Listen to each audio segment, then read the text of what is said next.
NBA insiders Keyshawn J. Will and Max Allenhahn in for Max on ESPN Radio. Wendy, good morning. How we doing? Average. I didn't get any of that billion. It's so true. Less enthusiastic for me.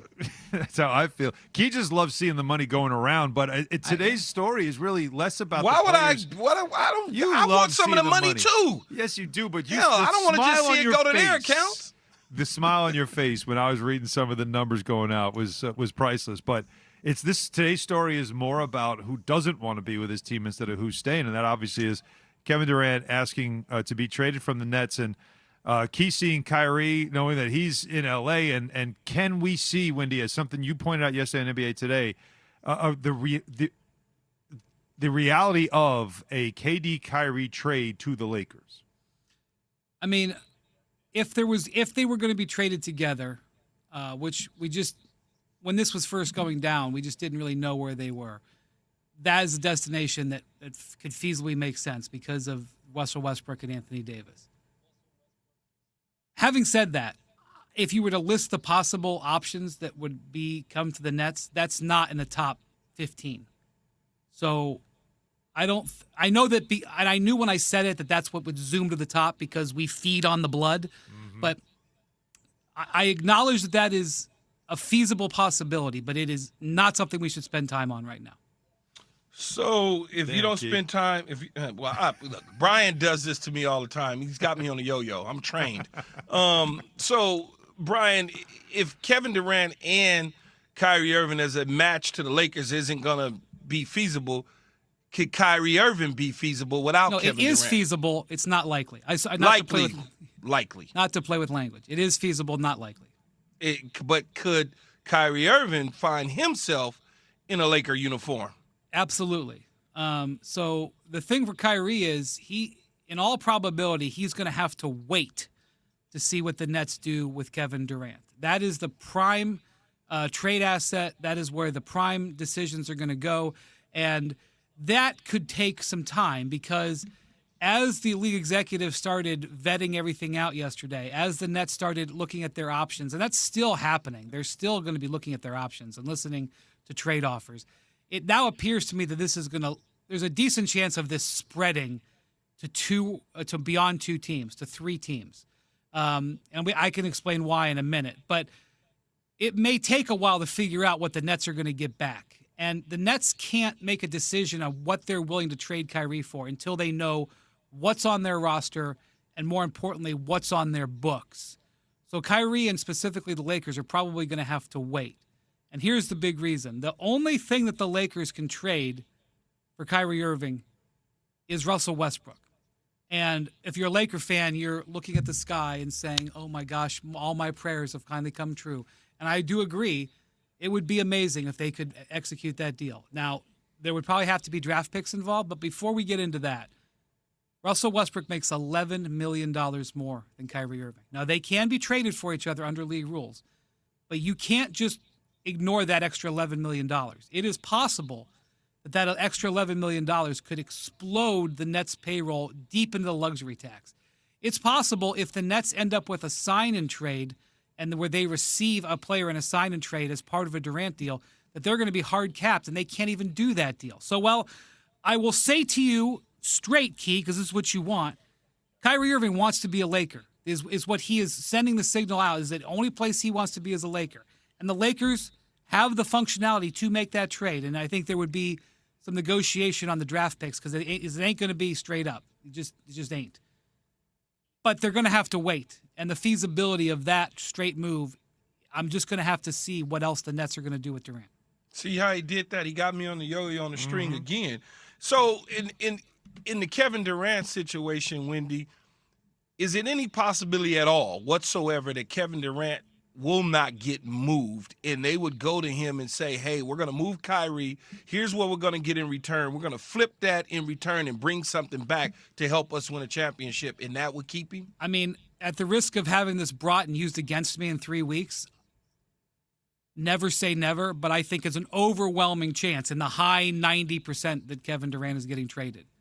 And I think here's the thing. When you look at the history of star trades, and this is kind of a a one-off unique situation because typically when stars get traded, it's with contractual pressure.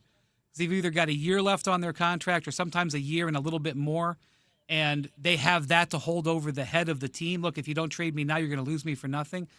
That's not the case with Durant. Durant has 4 years on his contract, so any team could trade for him. I don't want to insult any teams, but Team X could trade for him, and Durant could say, you guys are 4 years away from a title. Well, sorry, sir, you have 4 years on your contract.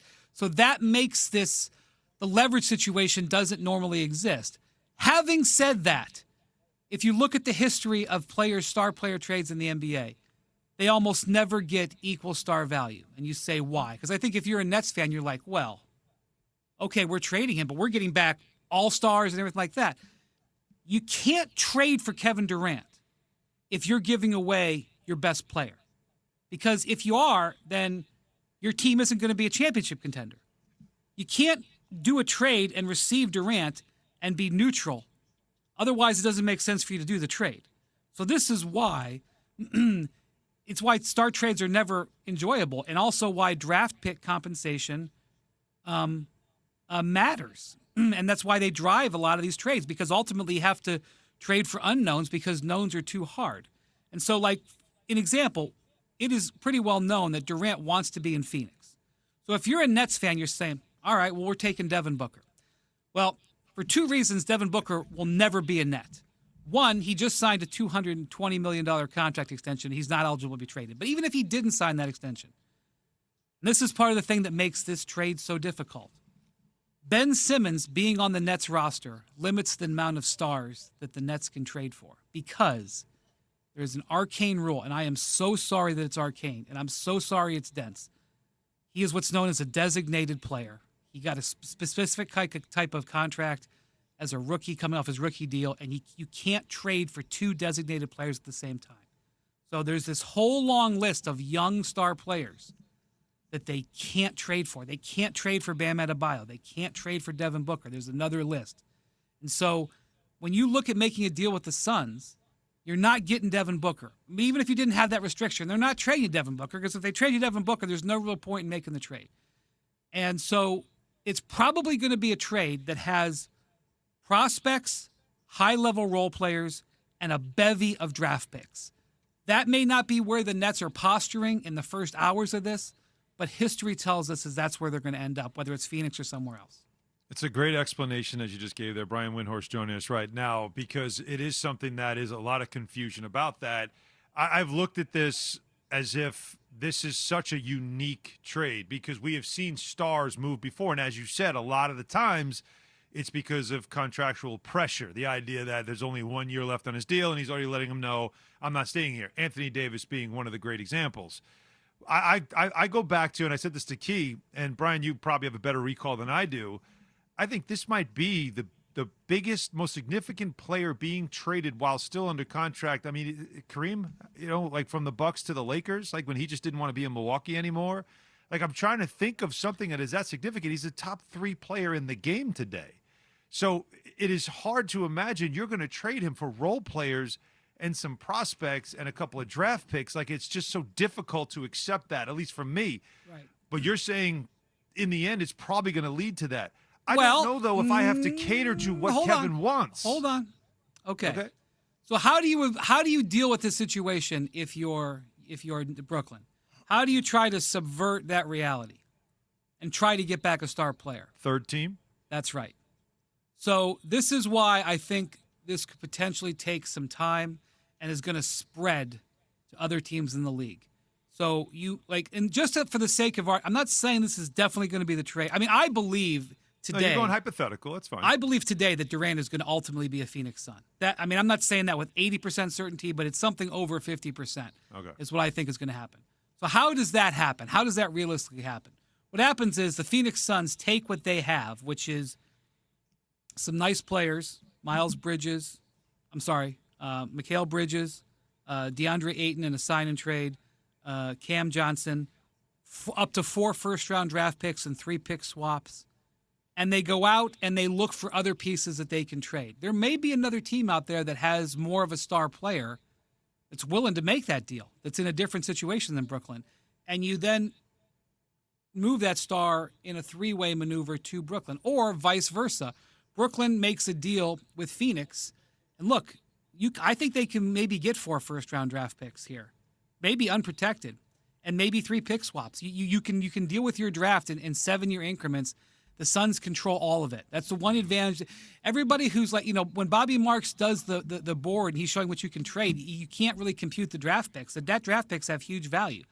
So the Nets may then look for who can we get with this sort of stuff that we can bring back that might be sort of a bigger name that may not fit in between Phoenix and Brooklyn, but may fit with those other pieces and parts. And it may even end up involving Kyrie Irving. Like maybe Kyrie Irving ends up being a facilitator in that other trade that happens. So he would be involved in the trade but wouldn't stay with Durant.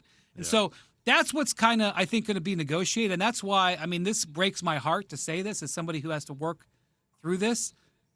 This could take some time, some days, and it could affect multiple teams and multiple high big-name players. Yeah, that's real quick. Let me ask you this, Wendy, though, because it just popped in my mind.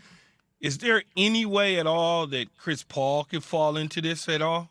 That's the thing, Key. You can't trade Chris Paul and then have Kevin Durant.